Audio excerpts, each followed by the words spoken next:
What happens when a dream is cut short before it can even breathe? What happens when 10 seconds are enough for the world to decide your worth? On one of the biggest stages on earth, under lights that expose every fear, a man stood frozen as silence swallowed his song. The music barely had time to rise before it was stopped. Not by failure. Not by weakness. But by a judgment that came too soon. For most people, that moment would have been the end. For him, it became the beginning of something no one was ready for. Main characters, brief introduction. Mateo Reyes, a Filipino street performer and Elvis tribute singer. Quiet, deeply emotional, carrying unshakable faith in music despite years of rejection. Simon Cowell, a global music judge known for sharp instincts and brutal honesty. Calm, controlled, rarely surprised. Lena Reyes, Mateo's younger sister and silent support system. Gentle, hopeful, believing in her brother when the world does not. Mateo had crossed oceans not just with a suitcase, but with memories. Nights singing on cracked sidewalks. Mornings waking up with doubt pressing on his chest. Every note he ever sang was shaped by hunger, by hope, by the need to be seen. The stage he now stood on was supposed to be his proof that those years meant something. But 10 seconds changed everything. The interruption hit like a cold wind. The air thickened. Time slowed. Cameras kept rolling, but something inside Mateo collapsed quietly. His dream did not shatter loudly. It bent. And in that bend lived a choice. Most people never hear about what happens after a moment like that. After the smile fades. After the heart races. After shame and fear begin to whisper. This story is not about the cut-off. It is about what rose after it. Because sometimes, when a door closes too fast, it forces a person to find a voice they didn't know they had. A voice shaped not by applause, but by pain. Not by confidence, but by survival. The audience did not know it yet. The judges did not feel it yet. But something unseen had shifted. And what came next would not just freeze the stage. It would challenge everything the room believed about talent, timing, and the power of a second chance.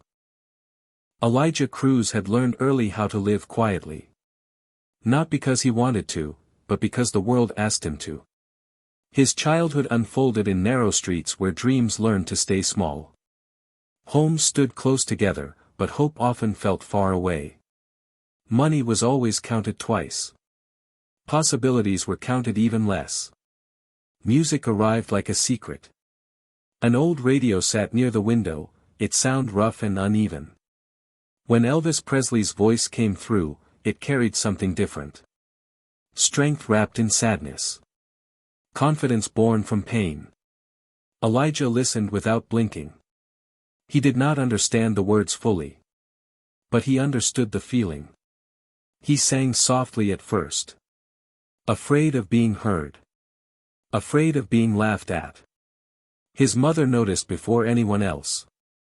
Maria Cruz moved through life with tired hands and steady faith.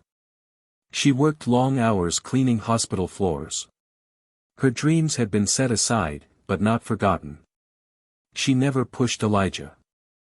Never promised him success. She only made space for hope. As Elijah grew, reality pressed harder. School ended early. Jobs came and went. Music stayed. He sang on street corners where people hurried past. He sang at gatherings where smiles were polite and brief.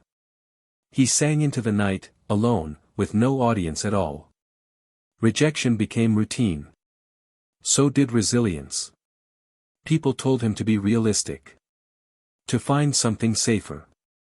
To grow up. Elijah listened, but he did not quit. Every no sharpened his patience. Every ignored song deepened his purpose. He did not chase fame. He chased honesty.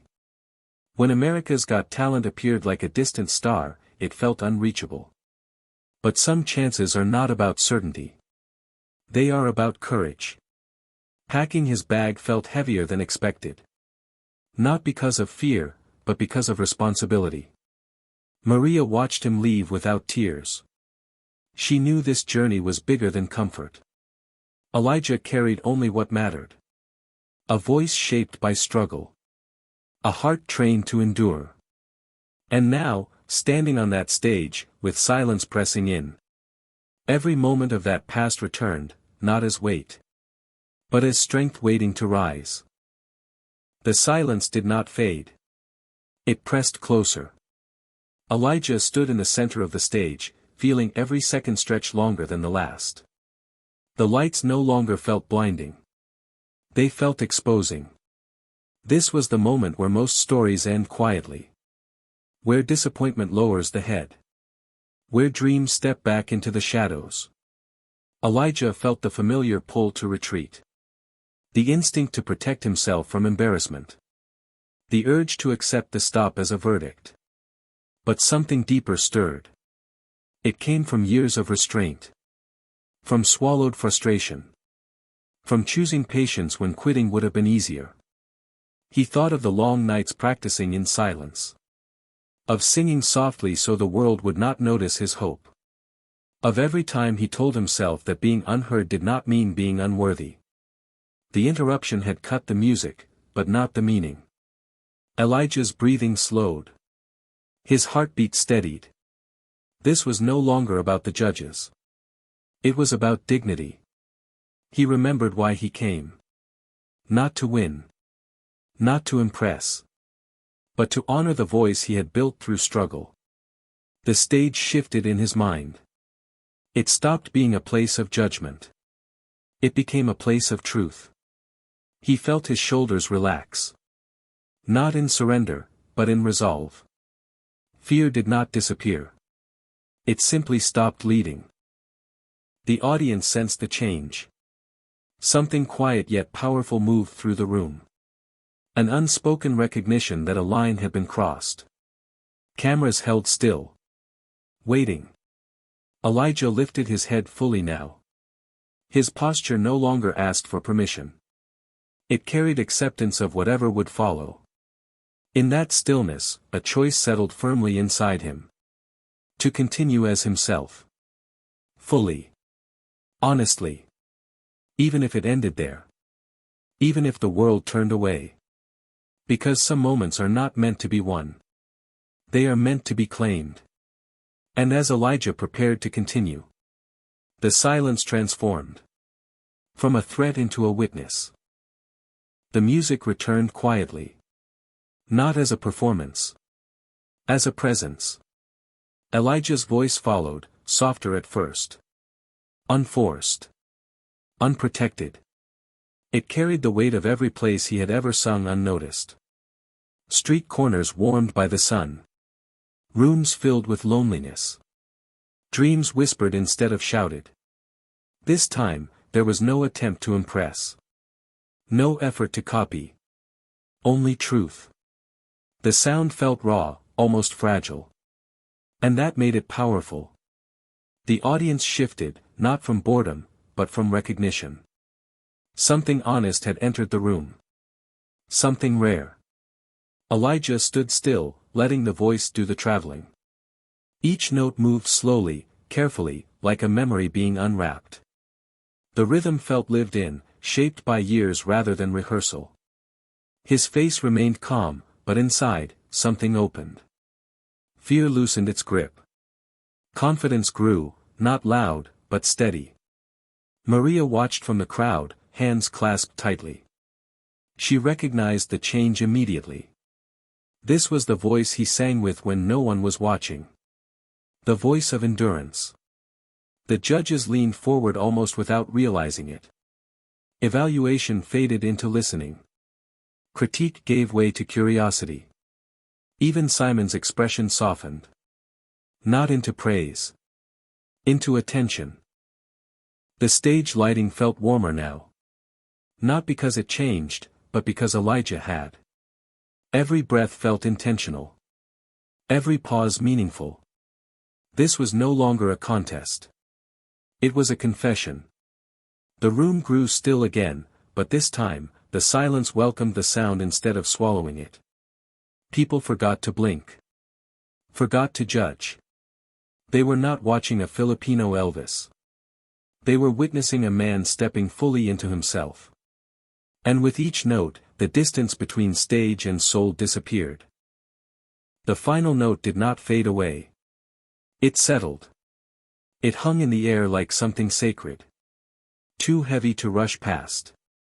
Too honest to ignore. For a long moment, nothing moved. The audience remained frozen, not from shock, but from feeling seen. The kind of stillness that comes when people recognize their own struggles in someone else's courage. Hands that were ready to clap stayed still. Eyes that were prepared to judge softened. Hearts opened quietly. Elijah stood exactly where he was.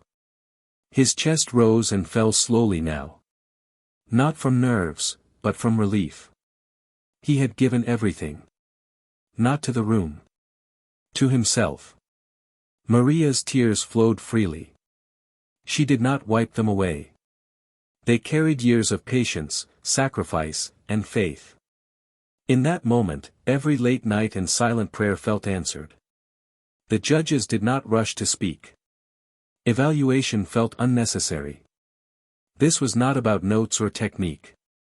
This was about courage choosing to stand when it could have walked away. Simon remained still, eyes fixed forward. The interruption from earlier felt distant now. Replaced by reflection. He had seen many performances. Few moments like this. The silence stretched, but it did not feel awkward. It felt earned. Somewhere in the audience, a dream shifted. Someone decided not to quit. Someone felt permission to try again. Elijah did not smile. He did not bow. He simply stood, grounded in the truth he had carried for years. Win or lose no longer mattered. He had crossed something far more important than a round. He had reclaimed his voice. And as the room slowly began to breathe again, it was clear that something permanent had happened. Not just on that stage, but inside everyone who witnessed a man continue. After being told to stop.